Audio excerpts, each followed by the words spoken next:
Assalamualaikum warahmatullahi wabarakatuh. Perkenalkan, saya Dimas Putra Anafis dari Fakultas Ekonomi dan Bisnis di Prodi Manajemen eh, Universitas Pancasila.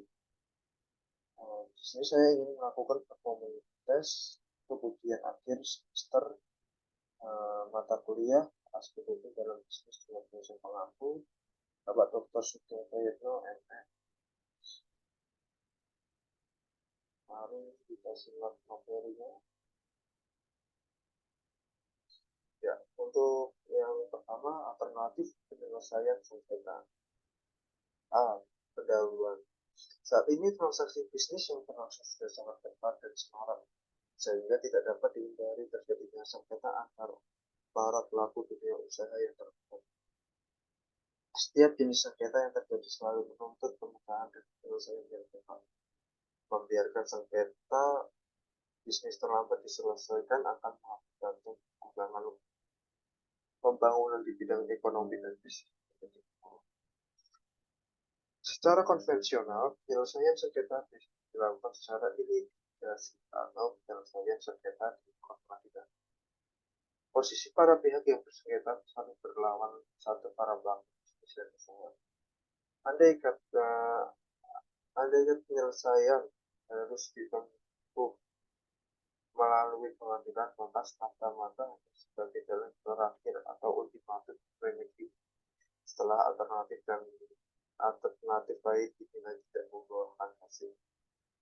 Selain penyelesaian sengketa melalui litigasi sistem peradilan, maka berdasarkan Undang-Undang Nomor 30 Tahun 1999 tentang arbitrase dan alternatif penyelesaian sengketa yang memberikan alternatif penyelesaian sengketa melalui arbitrase secara konsultasi, negosiasi, dan mediasi dan konsiliasi.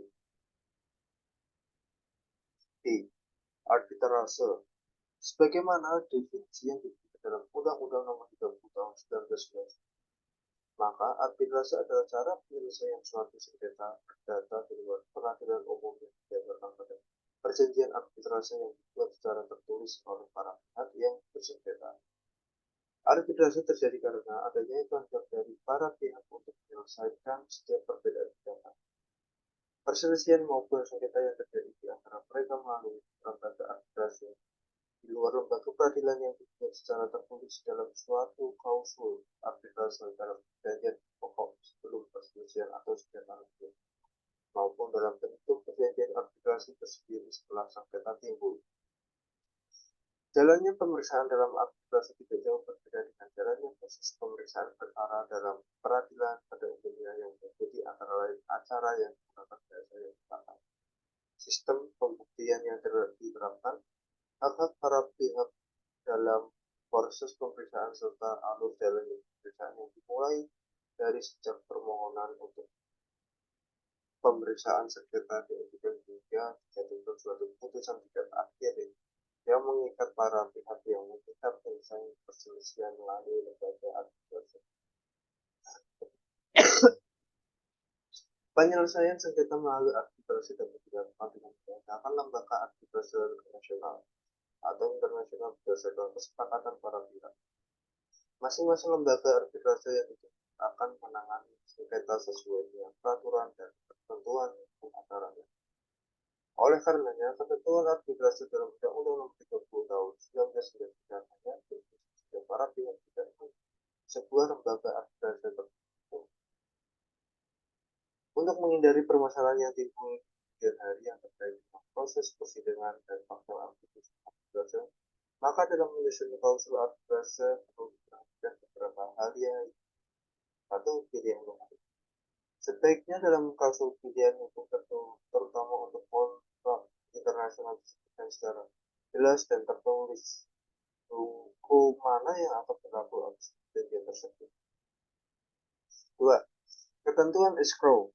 Oleh karena biaya untuk melaksanakan putusan arbitrase internasional sangat besar, maka para pihak sebaiknya perlu memastikan pembayaran tersebut dengan mewajibkan pembentukan dana atau escrow yang disimpan pada pihak ketiga, misalnya pada arbitrase institusi seperti BNI atau Badan Arbitrase Nasional Indonesia. atau ICC, International Court of Commerce. 3. Tempat arbitrase. Tempat arbitrase seharusnya ditentukan pada satu kota. Untuk arbitrase internasional akan di lokasi dari negara yang termasuk negara penandatangan konvensi yang New dan bahasa yang digunakan dalam proses. 4. Pemilihan arbiter. Pemilihan arbiter dapat dilakukan oleh para pihak atau oleh institusi arbitrase untuk pemilihan 3 arbiter. Setiap pihak biasanya memilih satu arbiter dari daftar yang diberikan oleh institusi. Selanjutnya, kedua arbiter akan memilih arbiter ketiga untuk 5. Kualifikasi arbiter. Dalam klausul arbitrase dapat disebutkan suatu daftar yang menyebutkan persyaratan yang harus dipenuhi untuk dapat diangkat sebagai arbiter. Misalnya harus menguasai teknologi tinggi yang terkait dengan hak atas kekayaan intelektual. 6. Pengumpulan bukti. Para pihak diperkenankan untuk menentukan tindakan yang dapat dilakukan untuk pengumpulan bukti. Namun demikian sebaiknya klausul membatasi waktu yang diberikan agar tidak terlalu lama. 7. Ganti kerugian. Para pihak dapat memilih membatasi bentuk dan tingkat kerugian untuk diputuskan melalui arbitrase. Selanjutnya, kualitas arbitrase tergantung sepenuhnya pada kualitas para arbiternya. Apakah proses pemeriksaan arbitrase akan berjalan dengan lancar? Apakah persidangannya diberikan berbobot? Dan apakah putusannya juga memenuhi rasa keadilan sehingga dapat diterima oleh para pihak? Semua itu tergantung pada kemampuan para arbiter. Pada dasarnya setiap orang dapat menjadi arbiter sepanjang orang itu mengerti keahlian tertentu yang dapat digunakan untuk menyelesaikan sengketa. Oleh karenanya, arbiter itu belum tentu seorang ahli hukum. Bisa saja arbiter tersebut ahli hukum yang lainnya. Menurut pasal 12 Undang-Undang Nomor 30 Tahun 1999, seorang arbiter adalah mereka yang memenuhi syarat sebagai berikut. 1. Cakap melakukan tindakan hukum. 2. Paling tidak 35 tahun. 3. Tidak memiliki hubungan keluarga saudara atau semenda sampai dengan belajar dengan salah satu pihak yang bersengketa. 4. Tidak memiliki kepentingan finansial atau kepentingan lain atau keputusan berhasil. Nomor 5. Memiliki pengalaman serta menguasai secara aktif bidangnya paling sedikit 15 tahun. Nah, ini ada bukunya, karangannya Dr. Susanti Adiwiko untuk penyelesaian sengketa arbitral. Pada umumnya, para pihak yang bersengketa menetapkan batas waktu yang diberikan kepada para arbiter untuk mencapai suatu putusan. Putusan tersebut merupakan putusan yang mengikat para pihak menurut ketentuan undang-undang, maka pemeriksaan atas sengketa harus diselesaikan dalam jangka waktu paling lama 180 hari sejak majelis arbiter terbentuk yang dapat dipilih atas persetujuan para pihak. Dalam sengketa komersial, putusan arbitrase hanya mengikat para pihak yang terlibat secara langsung dalam proses arbitrase. Dan pihak ketiga yang memang mempunyai tuntutan dalam pasal 30 Undang Nomor 30 Tahun 1999 disebutkan bahwa pihak ketiga di luar dari arbitrase dapat digabungkan diri dalam proses arbitrase apabila terdapat unsur kepentingan yang terkait serta keikutsertaannya disetujui oleh para pihak yang bersengketa dan disetujui pula oleh majelis arbitrase yang memeriksa sengketa tersebut. Putusan arbitrase memuat hal-hal seperti berikut. 1. Nama dan tempat tinggal para pihak. 2. Wilayah masing-masing pendirian atau baru. Dan yang ketiga, pertimbangan alasan dan amar putusan. Amar atau isi putusan arbitrase memuat 3 macam hal, yaitu putusan yang menghubungkan dengan lawyer, putusan yang menyatakan misalnya sah atau sesuai undang-undang atau deklarator. 3. Putusan yang menciptakan suatu keadaan yang baru konstitusi. Ya, untuk para arbiter juga dapat mengeluarkan putusan sela atau putusan sementara bila dianggap perlu sebelum putusan final. Dalam hal penyelesaian sengketa oleh para pihak dapat didapat di luar proses arbitrase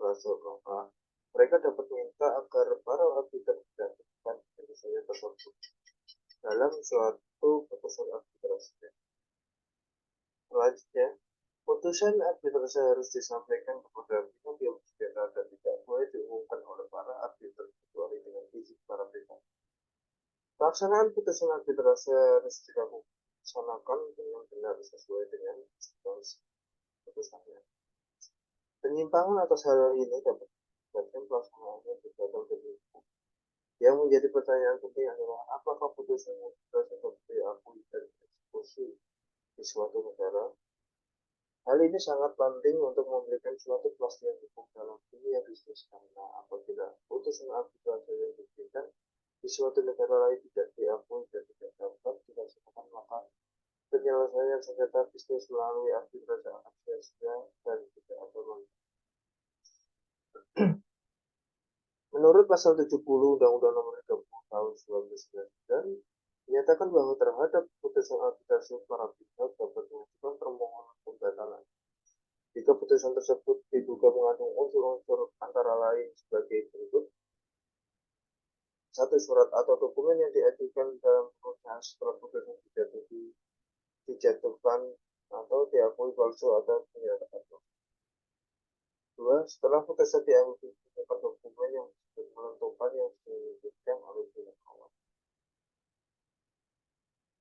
Pihak lawan atau jika putusan diambil dari kemudian diajukan oleh salah satu pihak dalam proses sengketa. Dalam ketentuan undang-undang disebutkan kata antara lain sebagai alasan yang dapat membatalkan putusan arbitrase. Di dalam praktik hal tersebut dimanfaatkan oleh para advokat dan hakim telah untuk mencari alasan tambahan bagi pembatalan putusan arbitrase. Atau misalnya alasan bahwa putusan arbitrase tersebut bertentangan dengan ketertiban umum sebagai upaya menolak perkenalan putusan arbitrase. Pada pasal 71 Undang-Undang Nomor 20 Tahun 1999 disebutkan cara mengajukan pembatalan atas putusan arbitrase, yaitu permohonan pembatalan putusan arbitrase harus diajukan kepada ketua pengadilan negeri dalam waktu paling lama 30 hari terhitung sejak hari penyerahan dan pendaftaran putusan arbitrase kepada panitera pengadilan. Kemudian, ketua pengadilan negeri menjatuhkan putusan atas permohonan pembatalan dalam waktu paling lama 30 hari terhadap putusan yang pengadilan negeri tersebut dapat dilakukan diajukan permohonan banding ke Mahkamah Agung yang memutus dalam waktu paling lama 30 hari sejak diterimanya permohonan banding. Putusan atas permohonan banding tersebut dijatuhkan oleh Mahkamah Agung dalam tingkat pertama dan terakhir. Khusus untuk pembatalan putusan arbitrase internasional, maka pengadilan yang berwenang untuk memutus permohonan tersebut adalah pengadilan di negara manapun putusan tersebut dijatuhkan. Dalam hal ini negara dengan yurisdiksi utama memiliki kewenangan untuk membatalkan putusan arbitrase. Oleh karenanya, pengadilan di negara tempat putusan arbitrase tersebut dijatuhkan merupakan pengadilan dengan yurisdiksi utama.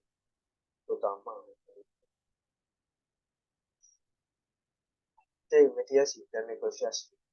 Mediasi dapat diidentikan sebagai suatu intervensi terhadap proses negosiasi yang dilakukan oleh pihak ketiga yang netral dan tidak memihak. Sebagai pihak yang netral, maka mediator akan membangun dialog antara para pihak yang bersengketa dan ditindak sebagai penengah untuk memfasilitasi agar dapat tercapai suatu kesepakatan sebagai upaya penyelesaian sengketa. Mediator mengarahkan jalannya negosiasi, tetapi tidak memiliki kewenangan untuk memutuskan masalah yang pokok sengketa. Undang-Undang Nomor 30 Tahun 1999 menyebutkan bahwa mediasi adalah merupakan kelanjutan negosiasi dan dilaksanakan jika proses negosiasi telah selesai. Para pihak yang tidak mampu menyelesaikan sengketanya sendiri akan menggunakan jasa ketiga yang bersikap netral untuk membantu mencapai kesepakatan. penyelesaian sengketa atau beda pendapat melalui alternatif penyelesaian sengketa. Diselesaikan dalam pertemuan langsung atau mediasi oleh para pihak dalam waktu paling lama 14 hari, dan hasilnya dituangkan dalam suatu kesepakatan tertulis. Dalam hal sengketa atau beda pendapat tidak dapat diselesaikan atas kesepakatan para pihak. Sengketa atau beda pendapat diselesaikan melalui bantuan seorang atau lebih penasihat ahli maupun melalui seorang mediator. Jelas bahwa mediator yang telah disepakati oleh pihak-pihak yang bersengketa bertindak sebagai fasilitator yang membantu para pihak tersebut dan dalam keluarga saling menguntungkan. Untuk keberhasilan suatu negosiasi tergantung apakah negosiator secara langsung atas nama pribadi atau ia menjadi sebagai wakil atau terima kuasa. Apabila negosiator adalah pihak yang sengketa sendiri, maka para pihak dapat mengambil keputusan lebih cepat. Lebih cepat karena tidak diperlukan lagi konsultasi dengan pihak lain. Sedangkan kelemahannya adalah tidak adanya kesempatan untuk mengulur waktu atau mundur karena posisinya mereka langsung terbuka. Akibat dari kegagalan negosiasi secara langsung jelas akan memperburuk proses penyelesaian sengketa.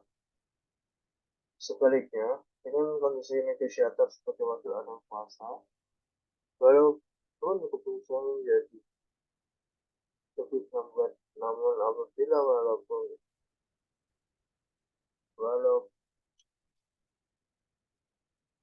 dari itu semua secara langsung jelas akan memperburuk proses penyelesaian.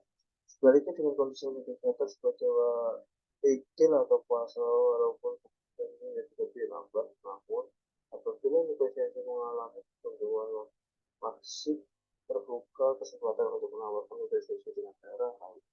Selanjutnya, dalam proses mediasi, maka sebagai pihak netral yang melayani itu bagian mediator berperan melakukan interaksi dengan para pihak yang pada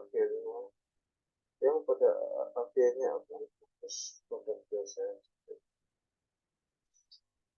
Ya, untuk beberapa keuntungan penyelesaian melalui mediasi, satu, dibandingkan dengan penyelesaian sengketa melalui pengadilan atau arbitrase, maka mediasi akan cepat dan relatif murah.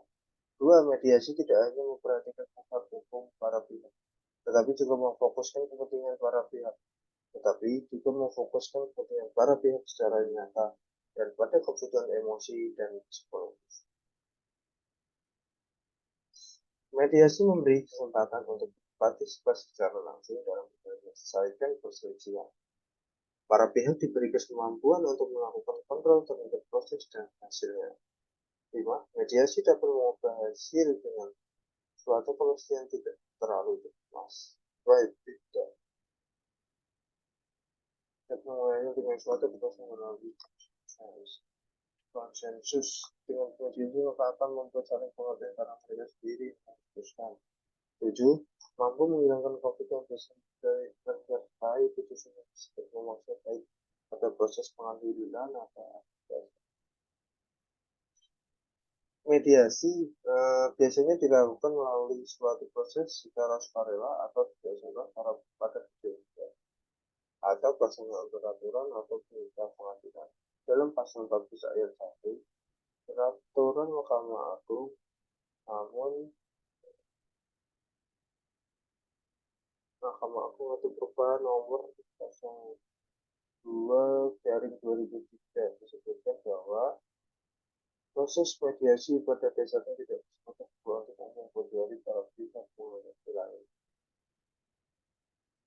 Tetapi untuk proses mediasi sengketa publik, yaitu sengketa wanita hak asasi manusia, perlindungan konsumen, tanahan, dan perburuan meja, maka terbentuk untuk umum. Mediasi yang berhasil akan menghasilkan perjanjian penyelesaian sengketa setelah ditandatangani, maka hasil mediasi tersebut dan dapat dipaksakan sebagaimana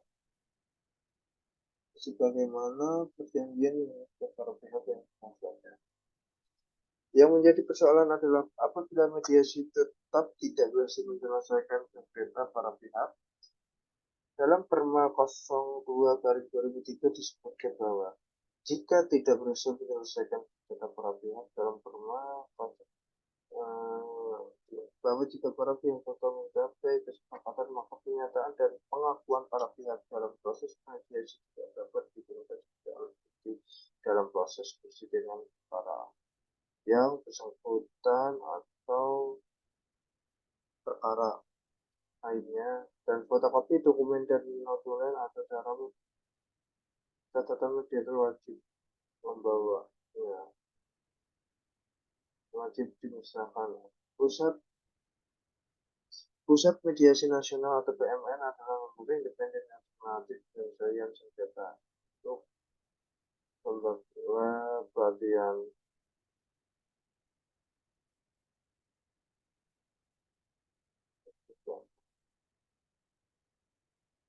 yang sengketa untuk menyelesaikan sengketa penyelesaian sengketa didirikan tanggal 4 September 2003 pada tanggal 6 Juli 2004 dan diakreditasi oleh Mahkamah Agung nomor KMA garing 004 garing SK garing 7 garing 2014 sebagai lembaga pelatihan mediasi, dan hanya di mediator yang sertifikat mediator lah yang berhak menjadi mediator di pengadilan negeri. D. Penyelesaian sengketa secara khusus. Sejalan dengan dikeluarkannya beberapa undang-undang baru, maka penyelesaian sengketa antara lain untuk bidang pajak, lingkungan hidup, hubungan sosial, praktek monopoli dan persaingan usaha tidak sehat, serta sengketa konsumen diatur secara khusus. 1. Sengketa lingkungan hidup.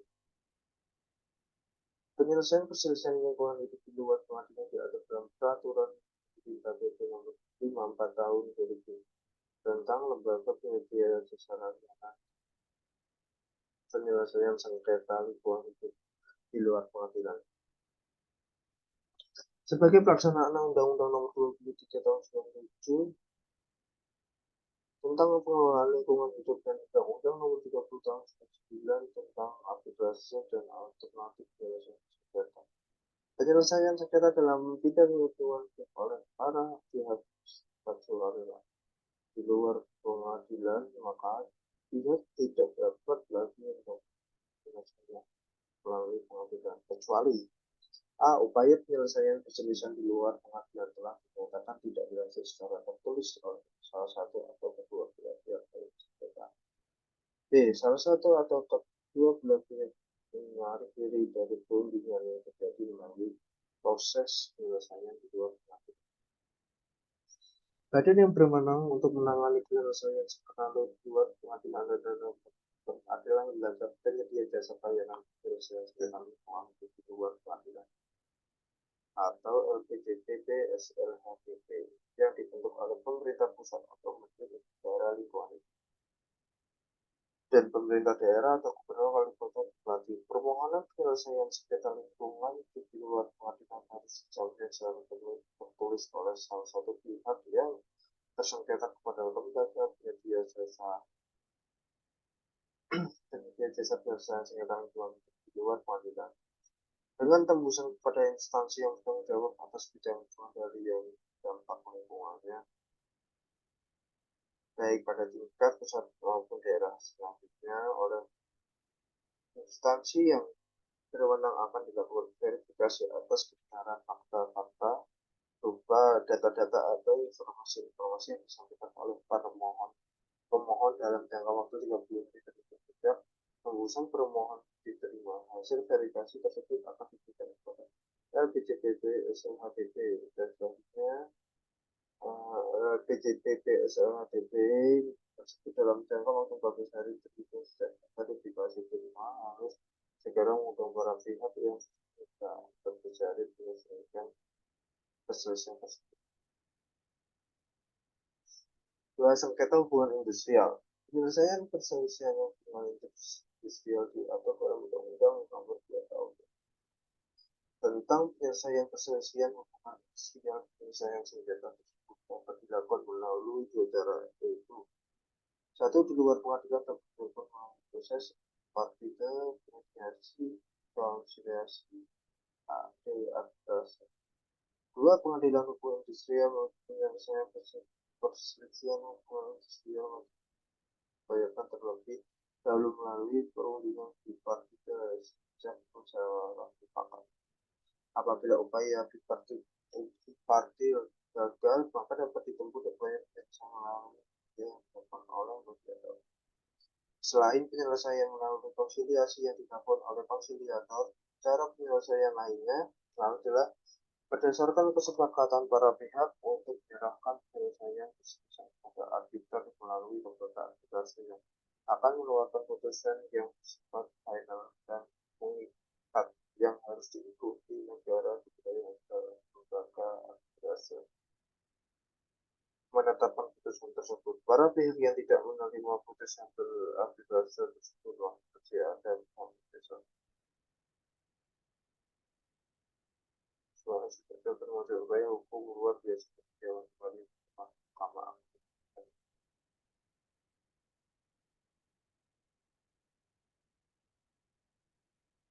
Selanjutnya, sebagai alternatif lain adalah penyelesaian sengketa melalui pengadilan hukum industrial yang terdapat pada pengadilan negeri yang bertugas dan berwenang memeriksa dan memutus mengenai A. Perselisihan hak, B. Perselisihan kepentingan, C. Perselisihan putus pekerja, D. Perselisihan antar serikat kerja atau serikat buruh dalam satu perusahaan. Nah, dan untuk terhadap perselisihan hak dan pemutusan hubungan kerja dilakukan upaya kasasi dan mahkamah. Tiga, sengketa persaingan usaha. Penyelesaian sengketa dalam rangka terjadinya praktik monopoli dan atau persaingan usaha tidak sehat diatur dalam Undang-Undang Nomor 5 Tahun 1999 tentang pelarangan praktik monopoli dan persaingan usaha tidak sehat. Dan penyelesaian sengketa tersebut dilakukan oleh Komisi Pengawas Persaingan Usaha (KPPU), pelaku usaha yang atau pihak lain yang diperiksa oleh KPPU wajib menyerahkan alat bukti yang diperlukan dalam penyelidikan atau pemeriksaan. Pelaku usaha dilarang menolak diperiksa, menolak memberikan informasi yang diperlukan dalam penyelidikan dan atau pemeriksaan, atau menghambat proses penyelidikan dan atau pemeriksaan. Putusan KPPU harus dibaca pada suatu sidang yang dinyatakan untuk umum dan saudara diberitahukan kepada pelaku usaha. Pelaku usaha yang tidak mengajukan keberatan atas putusan KPPU dalam waktu 14 hari setelah pemberitahuan telah menerima putusan KPPU. Dan putusan KPPU tersebut akan berlaku sampai putusan pada tingkat akhir atau final dan pada yang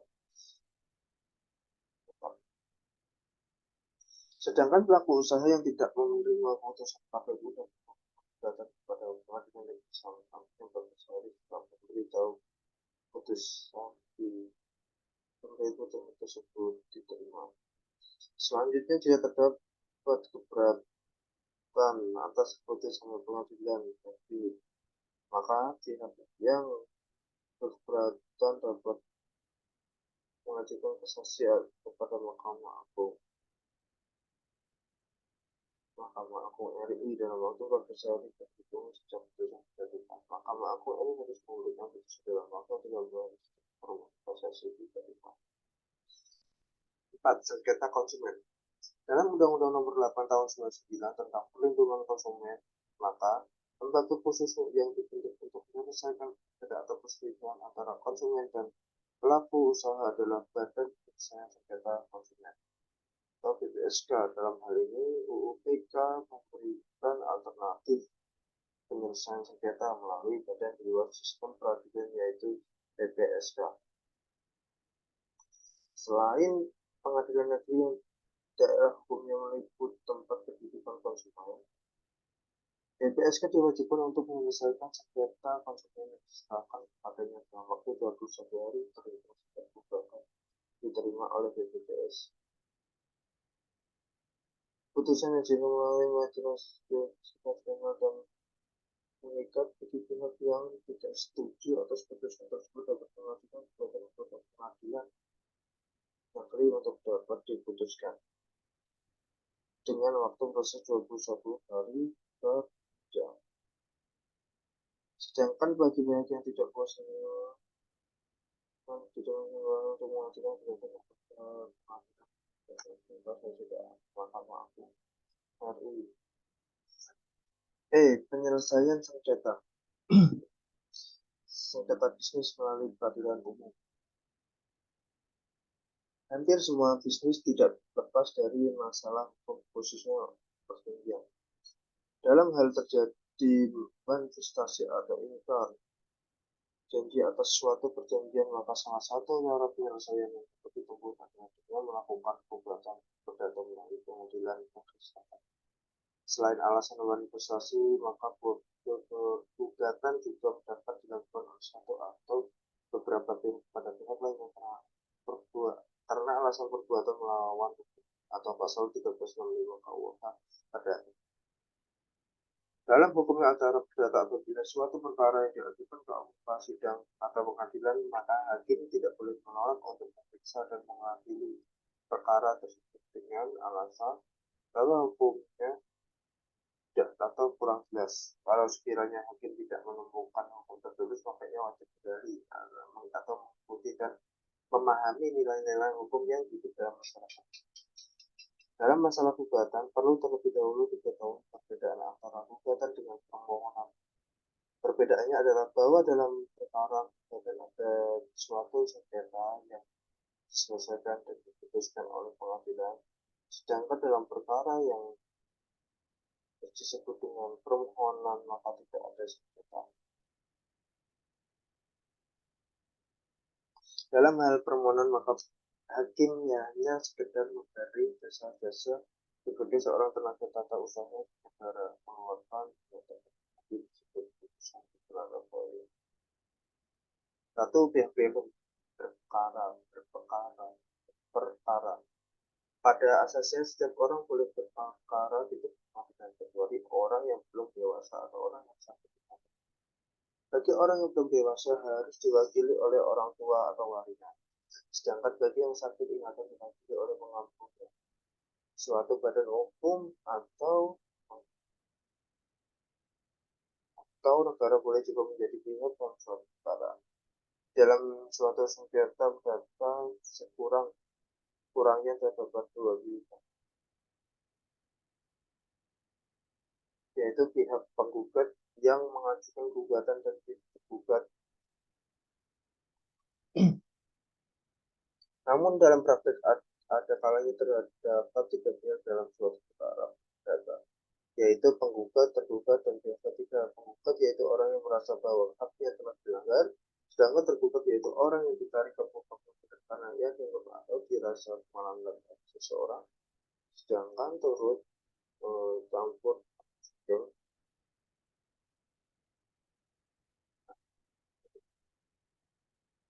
penggugat yaitu karena yang dianggap atau dirasa melanggar hak, sedangkan turut campurnya dia ketiga dalam suatu perkara yang intervensi orangnya sendiri.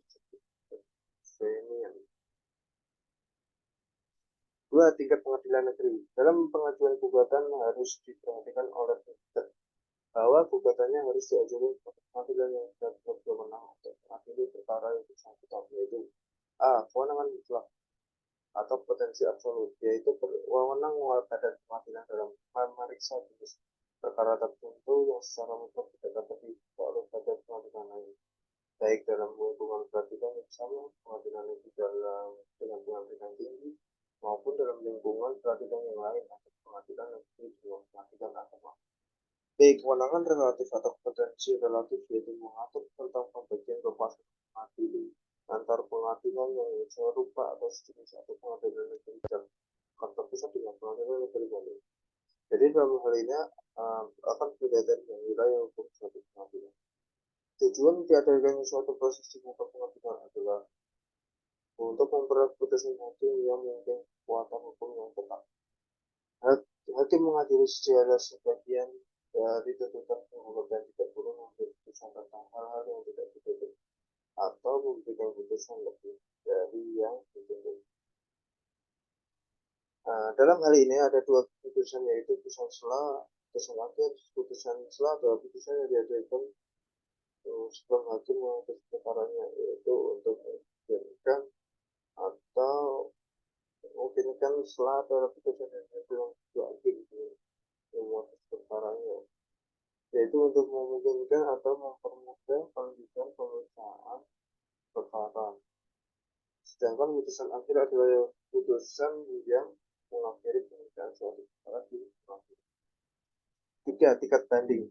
Pemeriksaan tingkat banding adalah pemeriksaan yang dilakukan terhadap surat-surat yang ada atas perkara tersebut. Dan jarang sekali terjadi bahwa orang yang bersangkutan. Hal tersebut hanya dilakukan jika pengadilan tinggi menganggap bahwa pemeriksaan tidak perlu sempurna dilakukan dengan menjatuhkan putusan selah dengan tujuan untuk menyempurnakan pemeriksaan perkara tersebut, bahwa permohonan banding biasanya diajukan oleh pihak yang kalah kepada pihak netral pengadilan negeri yang menjadikan putusan tenggang waktu pemeriksaan dari pihak yang menjatuhkan putusan perkara tersebut pada para pihak yang bersengketa. Selanjutnya dalam tingkat banding, hakim diperbolehkan mengabulkan lebih daripada yang diminta oleh pihak yang mendalilkan. 4. Kasasi.